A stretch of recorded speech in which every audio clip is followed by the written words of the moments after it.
BDR এর সঙ্গে একমাত্র দল বলবো, ধর্মীয় দল বলেন যাই বলেন, সবাই চুপচাপ বসে বসে কাঁদছে। এই একটা দল কিন্তু রাজপথে এসে গেছে, পোস্টারিং রাতে করতো, এবং ইন্ডিয়ান পোস্টার, এবং সেনাবাহিনীর পক্ষে। সেনাবাহিনী অনেক অফিসার এই মনের কষ্টের সাথে কথাও বলছে, আমিও কথা বলছি 2 দিন। বাট ওই দর্শন বললাম যে আমরা কি শাসন করতে শাসক হইতে পারি না? বাইরে থেকে শাসক আনতে হবে কেন? এই জায়গায় তাদের সাথে আমাদের বড় সমস্যা। তুমি অন্য ধর্মের লোককে আঘাত করতে পারো না, নবী যেটা করেননি। জোর করে কারো তুমি ধর্মে আনবে না, তোমার ব্যবহার দিয়ে তুমি মানুষকে ধর্মে আনবা। এটা হবে ইসলামের ধর্ম, ইসলামের আদর্শ। ওরা ওই মুয়াবিয়া চেতনা বিশ্বাস করে, এটা তো আসলে ভয়ঙ্কর। ফয়সালা করো মাঠে, নাহলে তোমারটা বন্ধ করো। এক পীর আরেক পীরকে মানে না। আপনি শুধু হাটহাজারে কি বলে আমাদের মিরপুর 1 নম্বর মাজারে গেলে পাবেন কত রকম ভণ্ড, সব আসলে ধান্দায় কাজ করে। আমার খুব সৌভাগ্য হয়েছিল জেলে এদের সাথে সখ্যতা হওয়ার। তবে আমি এইটুকু মানে বোঝা গেছে আমার, যতটুকু আমি বুঝি, বা সেটা হলো এদের সবাই শিক্ষিত। এরা জানে কিভাবে জনমত সৃষ্টি করার জন্য, ইন্টারন্যাশনাল মিডিয়াকে আকর্ষণ করার জন্য এইসব জ্ঞান তাদের আছে এরা। আর এদের বড় সমস্যা হলো এদের, আমি যেটা মনে করি, এরা খিলাফত প্রতিষ্ঠিত করতে চায়।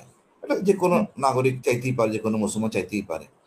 কারণ কথা হলো, আপনি যদি স্পেস না দেন তখন কিন্তু তার বৈরী হয়ে যায়।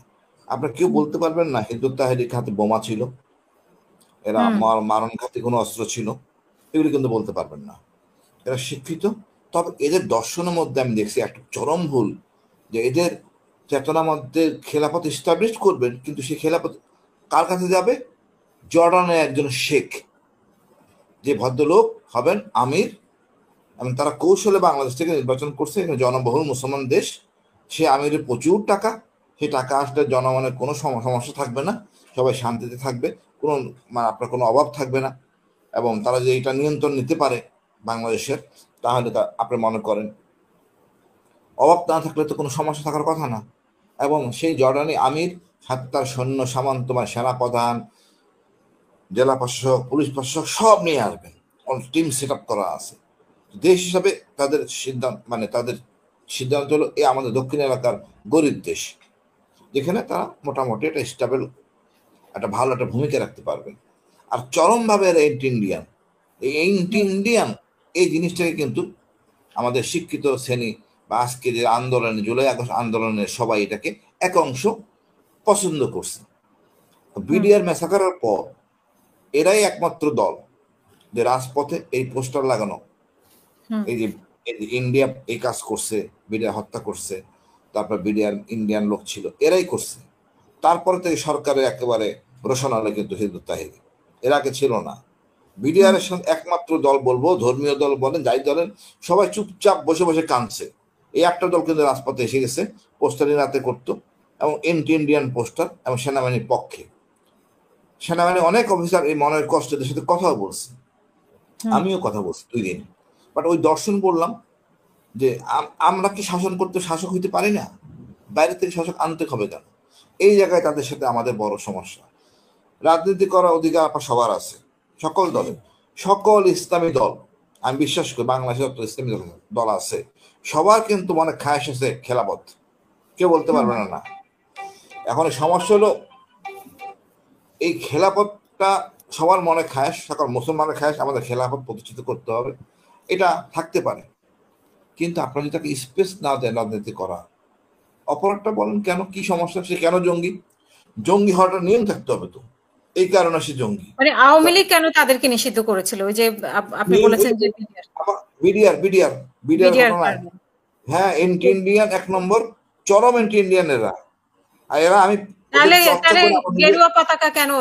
গেরুয়া পতাকা তো ইন্ডিয়ান বা ইসকনরা ইউজ করে, তো সেখানে তারা কেন ব্যবহার করেছে? এটা আপনাকে উস্কানোর জন্য। আর সরকারের ব্যাপারটা হলো কি আপনি বুঝেন, এরা আওয়ামী লীগ ব্যান করছে বা খেপসের উপরে ইন্ডিয়ার বিরুদ্ধে কথা বলতেছে, ইন্ডিয়ান সেনাবাহিনী বাংলাদেশে আক্রমণ করছে, ইন্ডিয়ার বিরুদ্ধে এই কাজটা। আর এদের যে সমস্যা, এই বর্তমান সরকার সমস্যা হয়েছে, প্রতিদিনই একটা না একটা ইস্যু থাকে। আপনি প্রেস ক্লাবে যান, দেখবেন প্রত্যেকদিন 4, 5টা, 6, 7টা স্লোগান, বক্তৃতা, সেমিনার চলতেই আছে। সরকার বিরক্ত। আমি শুক্রবার দিন তো একটা ভালো একটা আয়োজন, ওই হিজবুত তাহরীর না করলে অন্য কেউ করতো, হুম হিজবুত তাহরীর না করলে অন্য কেউ করতো। তবে যা হোক, আমি মনে করি সরকারের উচিত আমাদের একটা ধর্মীয় রিসার্চ সেন্টার থাকা দরকার। আমরা এত বড় একটা দেশ, এখানে ধর্মীয় রিসার্চ সেন্টার নাই আমাদের। ইসলামিক ফাউন্ডেশন তো একটা, মানে কি বলবো, কি প্রতিষ্ঠান আমি জানি না, রিসার্চ সেন্টার থাকা দরকার আছে এখানে। আপনি যদি পীরদের দর্শন যদি দেখেন, আমাদের দেশে পীর, এদের হুম দর্শন যদি দেখেন, আপনার মাথা খারাপ হয়ে যাবে। এক এক হুজুর এক এক জায়গায় বয়ান করতেছে, সেটা সরকার নিয়ন্ত্রণ করতেছে না। সরকার একটা এই ইসলামটাকে একটা ফরম্যাটে আনার জন্য একটা রিসার্চ সেন্টার দরকার। তোমরা এই এই পেরিমিটারের বাইরে যাবে না। যেমন হিজবুত তাহরীর মনে করে, খুব পছন্দ করে মুয়াবিয়া যুদ্ধ, যুদ্ধ যুদ্ধ চেতনা। হুম আমি আবার মুয়াবিয়া যুদ্ধ চেতনা বলি, কেন এটা কোনো চেতনাই হইতে পারে না। তুমি অন্য ধর্মের লোককে আঘাত করতে পারো না, নবী যেটা করেননি। জোর করে কারো তুমি ধর্মে আনবে না, তোমার ব্যবহার দিয়ে তুমি মানুষকে ধর্মে আনবা। এটা হবে ইসলামের ধর্ম, ইসলামের আদর্শ। ওরা ওই মুয়াবিয়া চেতনা বিশ্বাস করে, এটা তো আসলে ভয়ঙ্কর। এই জন্য এগুলি যদি আমরা কাউন্সিলিং না করি, হুম আমাদের জ্ঞানী লোক কাছে কাউন্সিলিং না করি, তাহলে তো এটা হবে না। কারণ আমরা ওই দূরে সরাই রাখি, আপনি বন্ধ করে দিলেন, না কাজ করতে দিব না, এটা কোনো সমাধান না। গণতন্ত্রের জন্য আপনাকে স্পেস দিতে হবে, রিসার্চ সেন্টার করে দেন, ওরা আলোচনা করুক, নিজের ধর্ম প্রচার করুক। আমরা এক পীর আরেক পীরকে মানে না এমন দেশ আমরা। কম করে হলে 100 জন পীর আছে, তারপরে তো হুম। মাদাব নিয়ে তো বহুত কাহিনী আছে। সরকারের একটা ফরম্যাটে নিয়ে আসা উচিত। আপনি যদি আজকে ঈদ করেন, যেন আমি সৌদি আরবের দর্শন ঈদ করি, বাট হয়তো অন্য কেউ বললে মারামারি পর্যন্ত হয়ে যাবে। তো এই জিনিসগুলির মধ্যে অনেক গোড়ামি রয়ে গেছে। আমার মনে হয় এটা পরিষ্কার করা উচিত। 18 কোটি লোকের দেশ, এটা সমস্যা সমাধান করতে হবে আমাদের। তাহলে মাঝখান দিয়ে আমরা বহির্বিশ্বে আমাদের খারাপ ধারণা মেসেজ যাবে আমরা আসলে জঙ্গি। আসলে জঙ্গি না, জঙ্গির ফরম্যাট তো ঠিক নাই। বড় জঙ্গি তো আওয়ামী লীগ, আওয়ামী লীগ বড় তো জঙ্গি, সেই আপনি দেখছেন। সেই আওয়ামী লীগই তো হিজবুত তাহরীরে তারা নিষিদ্ধ করেছে, কিন্তু এই সরকার কেন আওয়ামী লীগকে ফলো আওয়ামী করবে লীগ না? না, আওয়ামী লীগ হিন্দুত্ব নিষিদ্ধ করছে এন্টি ইন্ডিয়ান এবং বিডিআর ইস্যুটাকে হাইলাইট করার জন্য। এই হুম সরকার মাইক থাপ্পড় যাই মারছে পুলিশ গ্যানেট সোর্সে, এটা করছে বিরক্ত হইয়া। কোনো একটা দিন এই সরকার আরামে নাই, স্বরাষ্ট্র উপদেষ্টা একদিনও আরামে নাই, খালি মানে সোশ্যাল মিডিয়ায় বকাঝকার উপরেই আছে। আর জনগণ তো সবাই গালাগালি করতেছে এই স্বরাষ্ট্র উপদেষ্টা থেকে। আমি সেনাবাহিনীর সদস্য হিসাবে আমার কাছে খুব কষ্ট লাগে। কি যায় যদি এই দায়িত্ব নিয়ে কি বিপদে আছে প্রত্যেক দিন, মানে প্রত্যেক জায়গায়। পারলে এখন ভিখারিরা এখন আন্দোলন করে, 10 টাকা নিজেকে ভিক্ষা দিবে না, মানি না, মানবো না, এই অবস্থা। তা আমার এই হলো আমার মনে হয় Hizbut Tahrir. But Hizbut Tahrir বলবো শিক্ষিত ছেলেগুলো, এদের বোঝানো সম্ভব, এদের স্পেস দেন। ওই সরকার ভয় করে, ওরা সত্য কথা বলবে, ঢুকে যাবে, জনগণ আকৃষ্ট হবে। হুজুরদের হলো গোয়ার তুমি রয়ে গেছে। আমাদের হুজুরদের বড় সমস্যা হলো নারী বিদ্বেষী কথাবার্তা বলে, এটা হুজুরদের আমাদের বড় সমস্যা। হিজবুত তাহরীর এটা বলে না। হিজবুতের প্লাস পয়েন্ট, আমাদের অর্ধেক নারী অর্ধেক পুরুষ, এর মধ্যে অনেক ভাগাভাগি আছে। হিজবুত তাহরীর কিছু প্লাস পয়েন্ট আছে, এটা একটু সমস্যা হবে। তো সরকার একটা রিসার্চ সেন্টার করা উচিত, বেশ কিছু স্কলার নিয়ে আলোচনা করেন, দেখা যাক কি আসা যায়। আমার মনে হয় এই সমস্যা সমাধান করা যাবে। আর সরকারের আচরণ তো বললামই, সরকার প্রচন্ড ক্ষেপে গেছে এইসব উত্তপ্ত কারণ ছাড়া ঝামেলা। কোনো কারণ নাই, কারণ ছাড়া এসে বসে পড়তেছে প্রেস ক্লাবে, মানে সব জায়গায়। মানে এটা কাম্য না দেশের তা নাগরিক আপনার সাথে হিসাবে। তো হিজবুত তাহরীর কথা হয়েছে, আপনি বলছেন জেলে কথা হয়েছে, তারা কি চায় আসলে বাংলাদেশে, তারা কি প্রতিষ্ঠা করতে চায়? আপা এরা প্রকাশ্যে বলে খেলাফত, বাট প্রত্যেকটা ইসলামিক দল খেলাফতে বিশ্বাসী। এরা জেলে ছিলাম, আমি জেলে সবাইকে ডাকছি, 6-7টা দল ছিল, তোমরা আমার সিদ্ধান্ত দাও আমি কোন দলে যোগ দিব। তারা সিদ্ধান্ত আসতে পারে নাই।